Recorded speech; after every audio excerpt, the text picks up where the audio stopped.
Recent একটা claim চলতেছে যে এরা ইন্টারন্যাশনাল ব্রেক আসলে ইনজুরি হয়ে যায়, লাইক মিলিতাও, গত ভিনিসিয়াস এদের। বাট এবার মিলিতাও যে ইনজুরিটা হয়েছে ভাই, এটা এসিএল, এটা মানে কোনো ফেক ইনজুরি এই টাইপের কিছু না। তার সিজন তো শেষই, টানা দ্বিতীয়বার সে এসিএল এর ইনজুরি হইলো, তো এটার জন্য তার ক্যারিয়ারও একটা ভালো প্রভাব পড়বে। মানে এই যে ভাই ফেক ইনজুরি এগুলো আসলে ভাই শুধু শুধু কেউ ইচ্ছা করে আপনার ফেক ইনজুরি গুলো করবে না। আপনি জাস্ট লাস্ট ওয়ার্ল্ড কাপের কথা চিন্তা করেন, মিলিতাও যে খেলাটা দিয়েছিল ক্রোয়েশিয়ার সাথে, তারা উঠানোর পরে কিন্তু ব্রাজিল ম্যাচটা হারলো।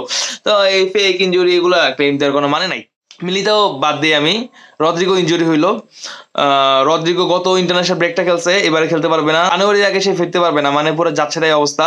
এই দুইটা প্লেয়ারের জন্য ব্রাজিল দলে আপনার ফ্লেমেঙ্গো থেকে ডিফেন্ডার আসছে লিও ওয়ার্টিস, আর রদ্রিগোর বদলে আর্সেনাল থেকে আসছে মার্টিনেলি। মানে মার্টিনেলিকে মোটামুটি ব্রাজিল ফ্যানরা অনেকদিন ধরে যাইতেছিল যে মার্টিনেলি কেন না, যদিও সে লেফটে এই ইন্টারন্যাশনাল ব্রেকে ভিনিসিয়াসকে পাবে ব্রাজিল, বাট তাকে স্ট্রাইকার হিসাবে খেলানো